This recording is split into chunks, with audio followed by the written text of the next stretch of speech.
Hello, y'all. Welcome back to the Chop It Up. Hello, y'all. Welcome back to the Chop It Up. Hello, y'all. Welcome back to the Chop It Up.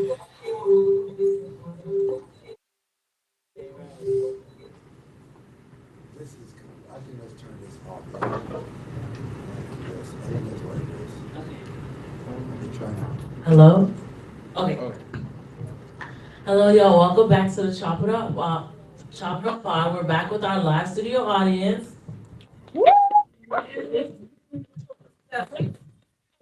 Um, I'm Brianna, my host. I'm Tania. Yo, I'm Emmy J. And oh, make sure you follow us on Instagram and follow us on YouTube. Instagram at the Chop It Up, the.chop it up pod, and on YouTube. And today we're gonna be talking about kid safety. So to give us some context, during the beginning of last month, on July 9th, there was a chilling kidnapping attempt in Coney Island, where a man tried to abduct a 3-year-old in broad daylight. Mhm. Yes. Right, right on a busy boardwalk. Thankfully, the child's family reacted quickly and the suspect was caught, but it's a wake-up call. And situations like this remind us that child safety isn't just about teaching kids, don't talk to strangers, blah, blah, blah. It's about giving them real tools and knowing who to trust, understanding boundaries, and always having a plan. And whether it's a public place or a neighborhood park or walking home from school, kids need clear, age-appropriate safety conversations early and often. And but because being safe isn't about being scared, it's about being prepared. And so going into that, what was y'all's reaction to the attempted kidnapping in Coney Island? I can go first. I can say like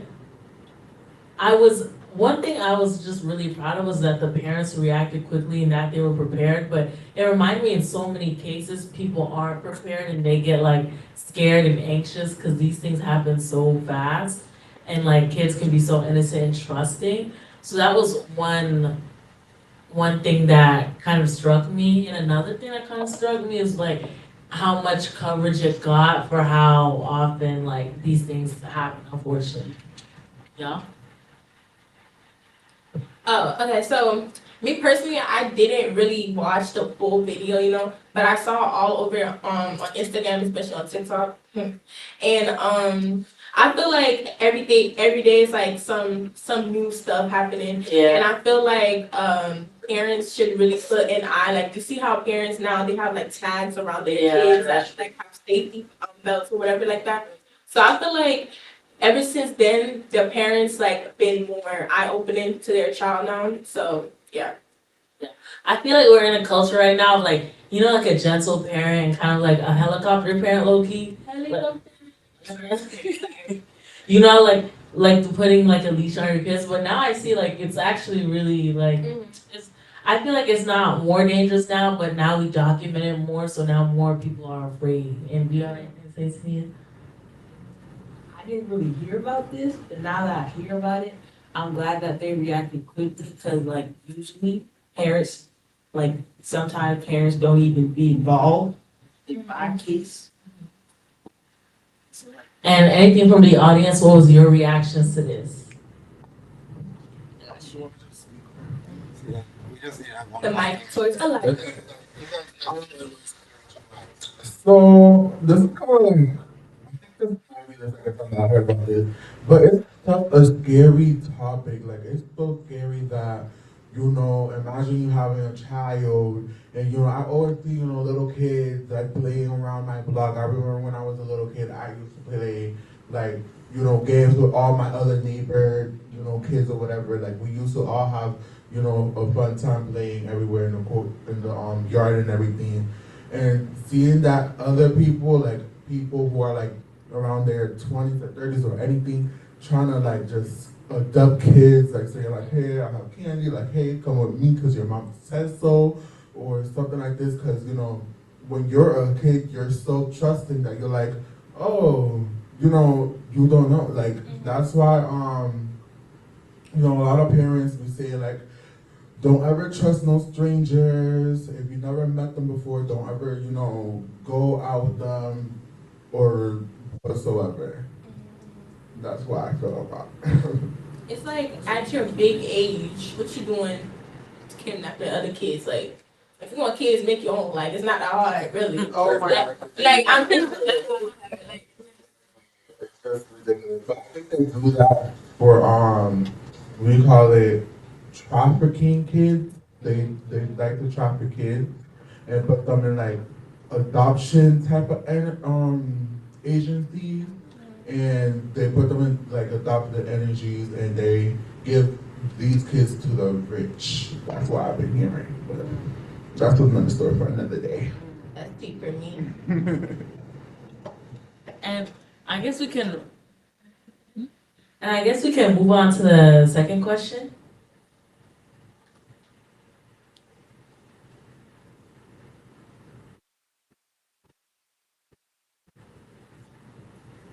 At what age should children be taught to dial 911?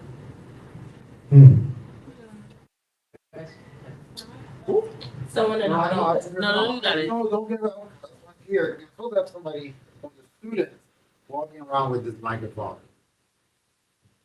Well, I learned at my preschool, they taught us how to, like, memorize our parents' phone numbers and 911. Like, we even, like, did, like, this mini test. So I feel like preschool, but even younger at them, because you never know. I would say around, like, 4, not that, but, like, 6, 6. I feel like the time and need for you to teach your kids about your home address, your the number to call the police and the parents' phone number is the age that you should it's okay to let your child, unguarded at the time. So I feel like maybe like how she said, probably 6. Because as soon as my child know what to do in any like situation, and I teach them, and I tell them like, tell me the address of the house, tell me what's my number, tell me what's 911, tell me what you're gonna do in this situation, and if they answer all these things correctly, that's when I will let my child play outside with other fellow friends.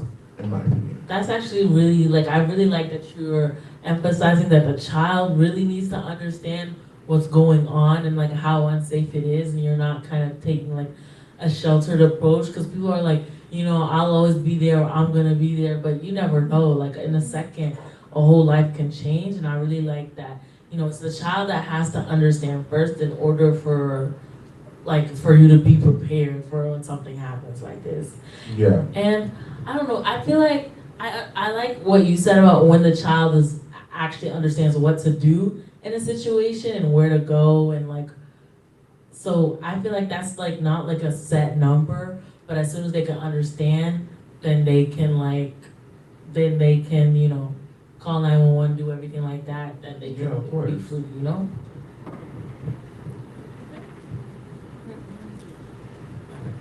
I remember a time, like, when I was younger, I was, like, 9.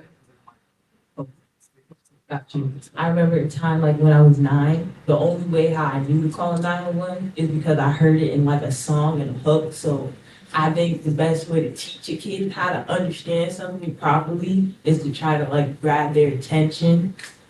Try to grab their attention inside, like, a song, or just teach it to them. Well, I feel like at the age when I learned how to dial 911. So I'm from Florida. Chill. And so my school, they teach us actually in 1st grade, sadly. But like my dad, he usually there's like a big chalkboard, right? There's a big chalkboard in the house, and then he's like 911, and I have to like memorize it. So it's like I guess, but I feel like at the age of 6, like one of the audience said, I feel like at the age of 6, that's when kids actually have like, my favorite color is blue, like yeah. They actually wake up from consciousness and everything like that. Like snap back to reality. Yeah. And I feel like this is good to go into our next question. Wait, actually, this is for MJ. Let me know. Yo, you trying to steal my stuff? Sorry. Mm-mm. Okay. What's the best way to help children avoid talking to strangers? Stranger danger. You can start. You can start. It's a little shaky. I feel like if I'm a parent, obviously I am gonna be chilling one day. One day in the future, I would tell my kids to like, if you don't see them in our house, or if you don't see me talking to them or talking about them, do not trust them. Do not look it away. Like if somebody said hi, say hi, and then move on with your day. Cause it's like now people, I don't know what's the next generation holds for us, but I feel like more people will have more creative ways to talk to other people. If Yeah. that makes sense. Yeah. I know what you mean. And I feel like, I don't know, like I saw this trend and this was like, it was like people were like testing their kids, like, what do you do if this person gives you candy? And this kid was like, give them a hug and stuff like that. And I was like, okay, that's not it at all. And I feel like the best way to help children avoid talking to strangers kind of be, I don't know, try to like dumb it down into ways that they understand. Like talking to strangers leads to like consequences and negative things. And so in a way that they understand that it's something important to their own safety in a way a kid only can. And yeah, the stranger danger, I feel like it only works to a point. Like I feel like you have to be specific and be like, even if this person says, I know your mom or I know your dad, please don't go anywhere with them.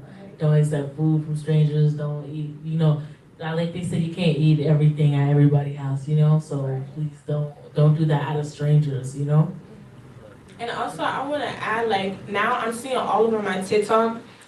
So nowadays, parents are like, teaching their kids where's the no and yes parts in their kids' that's body true, and that's stuff.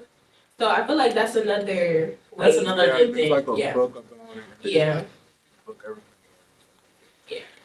That's good. And I also like that that's not like a taboo anymore. And people are acknowledging like it can be your closest friends who can like hurt your child, unfortunately. And so you're teaching the child to like be safe and know what's wrong. Because I hear like a lot of things like people didn't even realize what happened until they grew up because as a child they didn't understand what was going on. And I think I think those types of resources becoming available and not a taboo is so important and going to be so empowering. Clock that. Put it in the courthouse right there. But so anybody in the audience would like to put their in?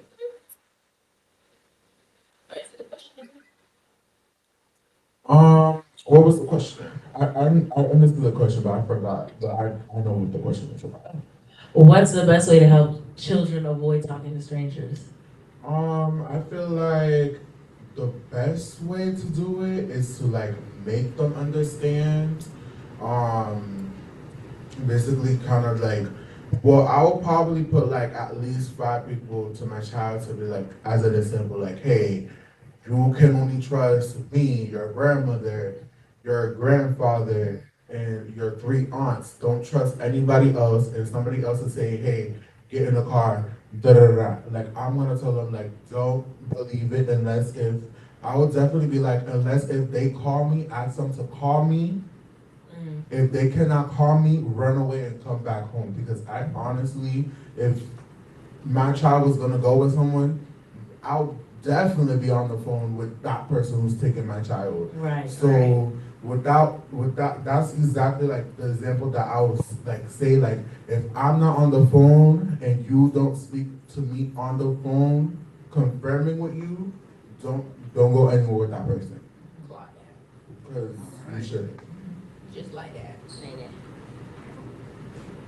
I think the only way to get them to not talking to strangers is telling them like the truth, but in a way not to like scare them, but maybe to scare them so they can stay away from that. It's a fine line. Because my dad, he would tell me like he wouldn't like try to scare me, but at a young age he would like tell me like you cannot talk like to people, and he would try to like make scenarios like, oh, what if this person asks me like, oh, I'm your family friend, etc. There, you have to be like, my dad will tell me, oh, you should talk to them, or you should ask the person if you can call my dad for confirmation, if that's a person. Like, I think you have to show them real stories about people getting kidnapped, even though it's like a touchy subject, to get that engraved in their head so they don't go through that, or they know how to defend themselves.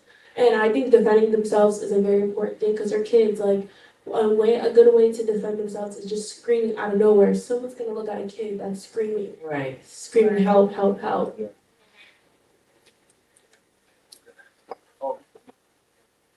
I have a similar experience. My dad would show me this website that showed all the missing kids. In the Damn. Areas. It was like an orange website. He did not play. But you hear. And that one TV show where every kid's gone. But you hear. It worked. Yeah. Like what to do, where to pick them, you know.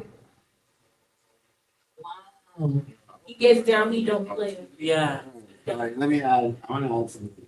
Boss man have something. Well, it's just to clarify something, because I think, I want, because you guys are trying to say like scared is a negative thing. Okay, I wanted you to be very clear. Pain is a beneficial thing for you.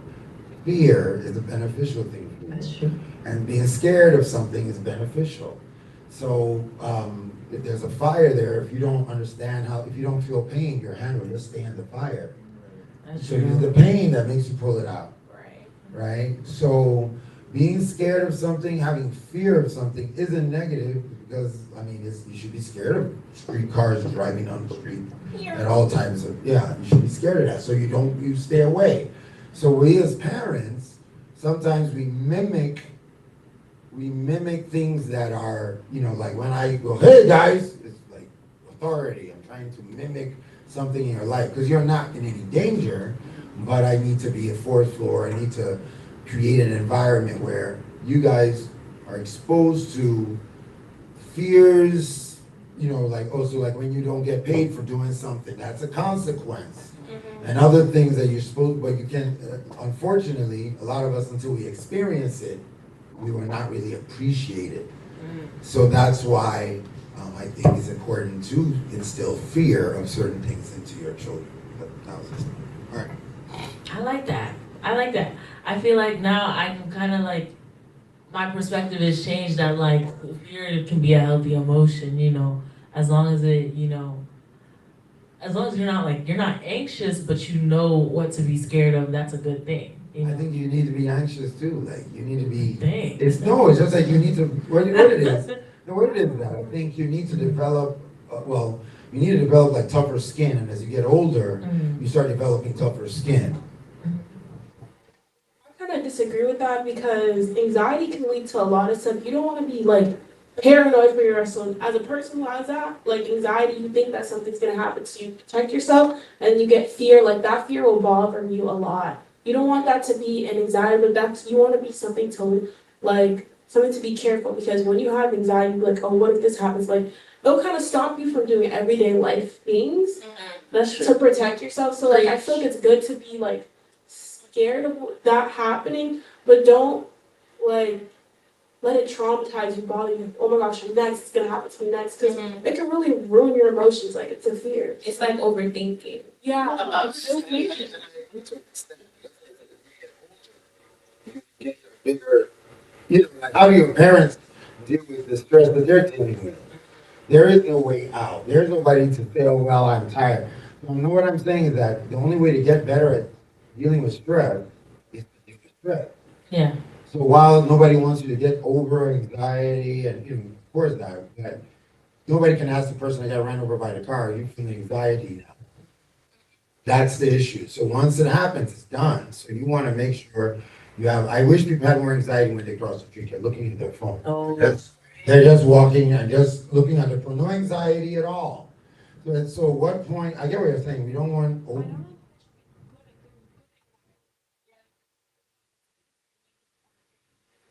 Anxiety, exactly. Yeah. There's pros. Okay, so what's the bad anxiety? Is when you think of it. Bad anxiety is when you studied all night and you still can't like stop overthinking, you're shaking. Yeah, but that's it. So now we're going over. Yeah. Yes, okay, so got it. Okay, so it's a balance, like, Yeah. a balance of fear that creates a balance of preparedness and protection. I like that. I like that. And with maturity, gain more resilience to all the anxiety. Because when you're an adult, things can happen. Terrible things happen. People are passing. I mean, terrible things are happening. And we deal with it. We shield you guys, so when you guys get to the right level, you can take it. I think that's what she's talking about. That sometimes young people can get exposed to things they're not supposed to get exposed to at that age group. So that makes sense. And for our fourth question, that was a really good discussion, guys. And for our fourth questions, ours is, I like this one. I think this is my favorite. What's the difference between a stranger being friendly and being safe?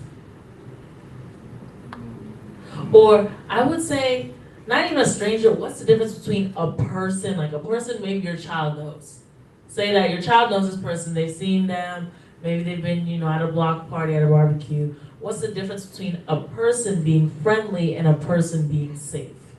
I'll probably say, let me make this different. Like, I'll probably say a person being safe is a person who sees a child running around and they trip on the floor and they got like they're bleeding everything and you're unaware, and that person comes right through helping your child, trying to asking like, do you know your mom's number? Do you know your dad's number?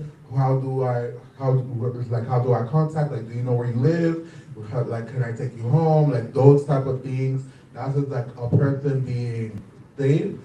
And they were being safe, like somebody being safe, friendly, is be like, hey, how are you? Like, how's your parents? Like, how's school? Just saying, like being a regular person, like saying hi, and then just continue on to the day, to be honest, and that's one of the difference. But they also can do both. So they could really be both. So it's kind of like, so there's kind of like no difference because they both do the same thing, in my opinion. Do you want to say something? I was thinking about this question. I was thinking of like a teacher and compared to like those crazy people you find on a train or something, and like how kids be like, what's wrong with them, and like how like it could sort of be the same thing. It's just how they approach the child is the difference. Can you repeat the question, please? Wait, what's the difference between a person being friendly and a person being safe? To a kid or in general? Both. I feel like friendly, people nowadays say a lot of things to just be your friend, and safe, I feel like, I don't know, it's like a vibe. Like I'm more a person like connects with vibes and energy and stuff like that. So if I feel like you bring in like positive energy, no negativity, like I feel like you're like, okay, you care about me, you care about my feelings. But nowadays, but for kids, I feel like people that's being too friendly is like, how would I put this? Like, I feel like when it's friendly, and like being too friendly is when they kind of want to like continue talking to you. Like everybody's ever continue talking to you, and you kind of obviously made it that you don't want to talk, and you're kind of like shifted away, and they're still trying to be friends, and like they're friendly. They're trying to like maybe kind of get like either a person or a child. They're maybe trying to give them a food like candy or anything, and kind of make them come closer to them. And I feel like friendly, I feel like I wouldn't like friendly at all, because I feel like friendly wants to kind of get something from you, and like safe is like the person wants to make sure that the child, the person is okay, and they're completely fine with staying where they are, especially in a public. Like I feel like friendly and too friendly, and that crosses into dangers when a person wants to move you into like a different place or somewhere more private. And I feel like safe is not even like a person but a person that isn't trying to make sure you're okay, Right, yeah. And now, like, I feel like in this generation, again, I feel like people nowadays, like if somebody like be a little too nice with me, I'm like, bro, what are you like? Yeah. What do you want from me? Like, It's alarm bell. it's like, whoa, okay. So I feel like I don't really know. Like I have a lot of things to say. Yeah. I don't agree though. It's like instinct. It's instinct. It's like what's that? Your intuition Yeah. and where your gut tells you. I feel like there's so many times, especially I feel like as women, you have your intuition, but you don't want to be like rude, and so you don't follow it, and that's when like the worst tragic stories happen because you don't. Oh, you didn't follow that. I think one thing I want to say that you're gonna be saying is, like, so that means that safety doesn't mean friendly. Yeah. So, a person that's maybe being rough on you, like tough love, or hey, that is safer than the person being, hey, how you doing all the time. Like when I hear, like I know I'm not perfect, so when I ask somebody a question like, hey, like, what do you think? And they're always saying something nice, I don't trust them. Right. Because why Like, you oh, so now my stuff don't stink. I'm just normal all the time. I'm great, 100%. It's not true. It never happened before. Agree.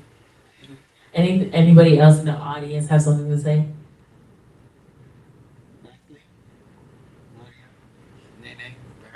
Next question. All right. Buddy girl.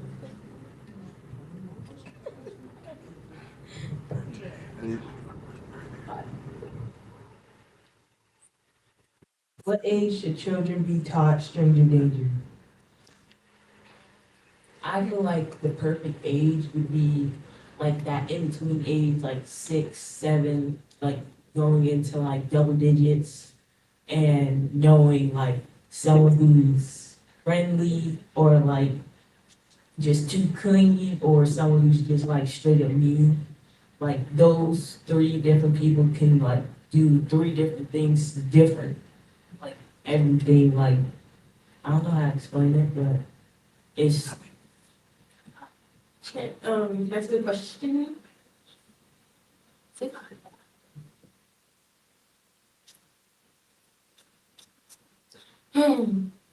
I feel like kids should be taught like at an age when they know, like I said, favorite color, favorite food, they learn how to talk, Nowadays I'm seeing like a lot of God, please forgive me. A lot of white people, a lot of white people they like self-alarming their kids nowadays, especially black people. Like now, black people What do you in mean the by house, self-alarming?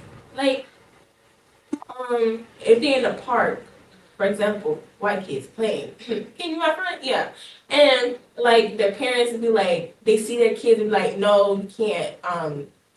What did we say? Oh, take that out of your mouth, or take it out of your mouth, or don't talk to that person, or come here, let's go home. This, that, and the third. So I feel like, hold on. What's that? Yeah, you can answer the question. Yeah, give up the mic then. Okay. You want to get Okay. I feel like I don't know, stranger danger. Okay, stranger danger. People should be taught. Like I agree, 4, 5, 6, but also I feel like sometimes every kid is different. Like I feel like every kid has their own personality and their own smarts at different ages. So I feel like I was talking to my teacher one time. She's like ever since birth, I've known every one of my kids has to be raised differently based on who they are. I feel like some kids might be needed to be taught earlier because they might be more spontaneous and want to explore more of the world. But maybe if your kid is more quiet and more indoorsy, of course they'll have to be taught, but maybe they just know better inherently. So I feel like that's also something to take into account. Do you want to say something?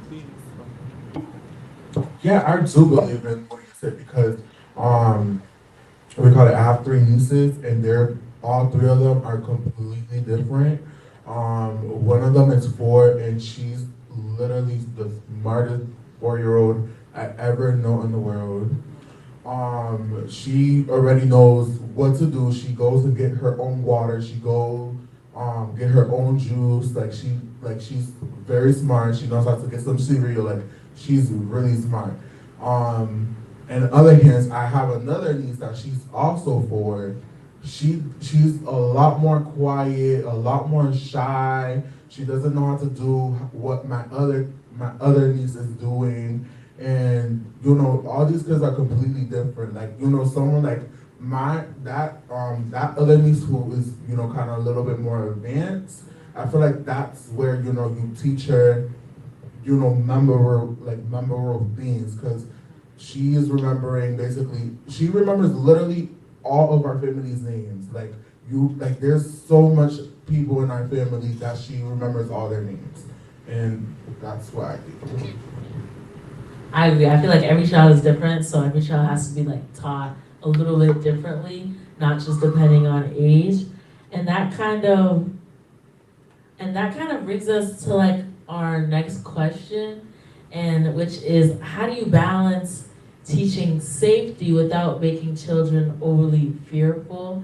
And I can start with this one. And we just had a discussion on this, and I feel like fear isn't a negative thing, as long as it makes you prepared, not paranoid, because paranoia isn't good. It's not, you're not supposed to be afraid of maybe just going to the store getting groceries your whole life. But if you're prepared, because you're fearful of things that can happen, then if that situation comes, you're ready. I will most definitely agree. But at first I really thought the tone of the parents and how they approach, you feel me? But after the conversation, I'm yeah, I agree. $10 on me. Okay, I'm saying. I see what you're saying. It's not just what you say, it's how you say it. Yeah. Also, because if you're oh my God, if you say it in an anxious way, it might make the kid anxious instead of you're honest and you're calm, but you're serious, and maybe what you were saying, you're not actually friendly, but you're kind of tough loving it out. Then the kid knows that it's a serious topic and that advice needs to be taken seriously. Like a Caribbean household, for example. Yeah. Ooh. Haitians, Jamaicans, Jesus. But especially for white people, when they're trying to be serious, they turn red. Yeah, I know what you mean. They turn red. Are we following YouTube guidelines and speaking guidelines and things like TikTok? Those blacks with less melanin.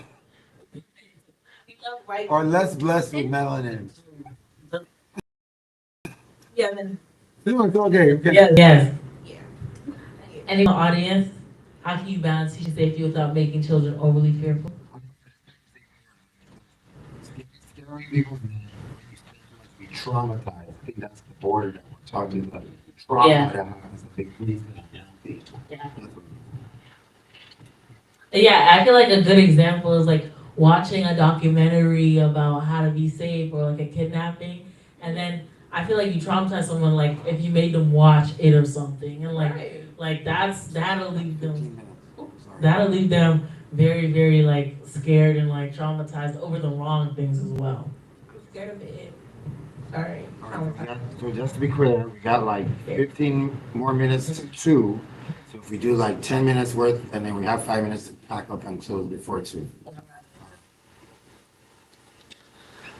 Anybody have anything? Anybody from the audience want to say anything?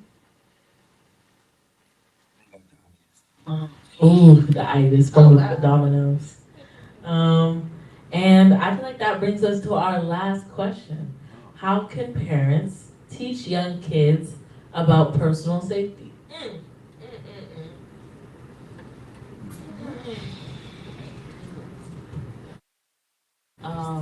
I think the best way parents can teach their kids about personal safety. Well, me coming from an auntie's point of view, I have 2 nephews and 1 niece on the way. So I already teach them. Yes. So I already teach them to fight and stuff. I'm not the best fighter, but ain't nobody gonna touch me though. So hard there. Stop playing with her. And even when it comes to bullying, regardless of the danger, you just gotta know how to defend yourself, whether with words or with hands. Okay. Like that. No, that's it. Whether with the words or with hands. Right. Oh, I feel like. Okay, I feel like the parents should put their kids in karate class. You know, because I feel like they should put us in karate class. You know, like at like small age. You know, and if we like karate or any self defense class, we most definitely gonna do it. Yeah. Yeah, and also not teach us how we use how to use our words and violence and stuff like that instead of our hands. Not Florida, get out of me. Hold on. So what I meant to say was like don't use our hands, use our words. Yeah. Unless you have to. Unless you have to. Self defense, guys. Nadia? Yeah.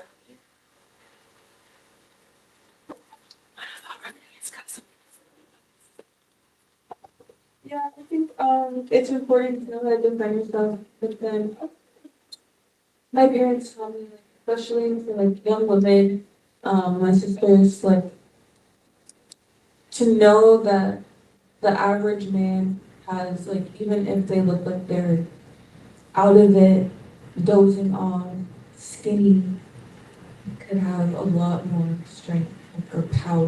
It could like really mess you up. So if you can try to find your way or navigate your way out of those situations or to avoid them, to see people before they get too close to you.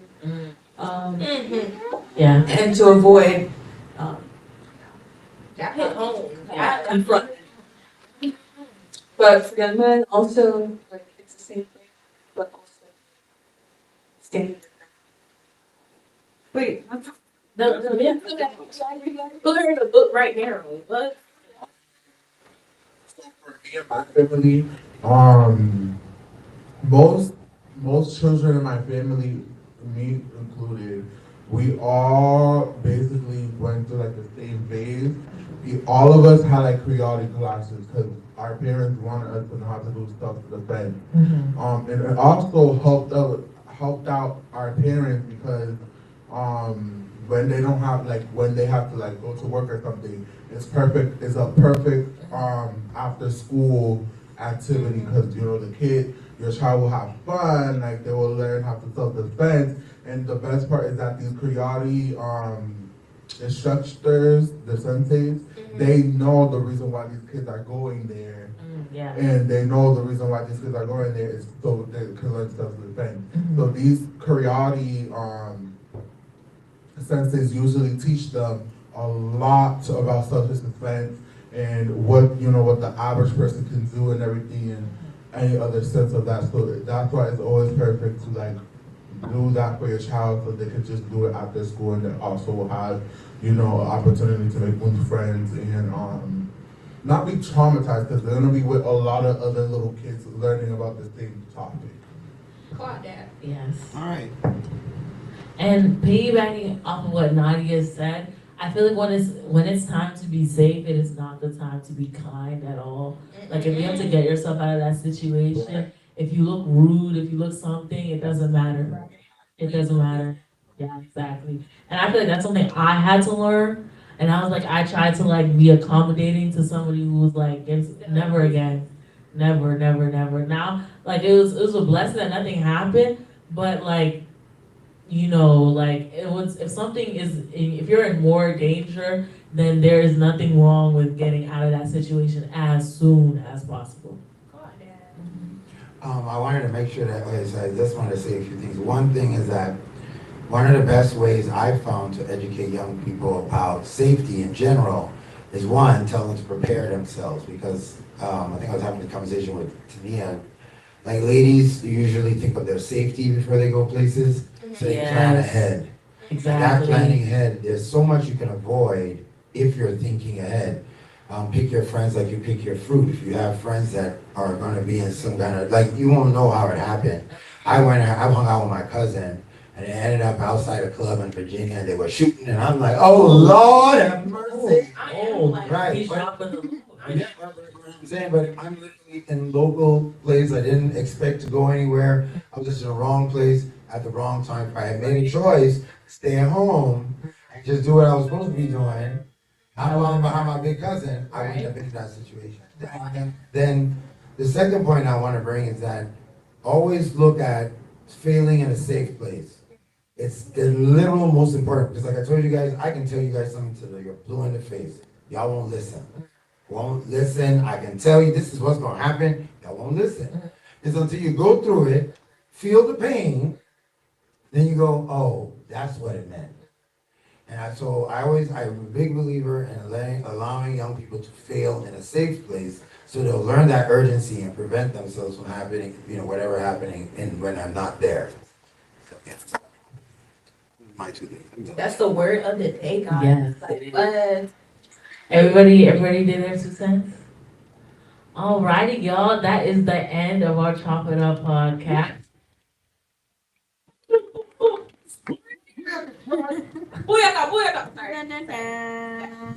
Alrighty, y'all. Thank you so much for watching our podcast. Please subscribe on our YouTube at Afro American TV.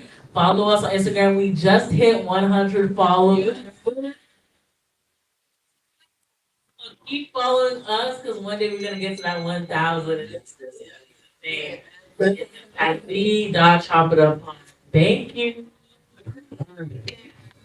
love y'all.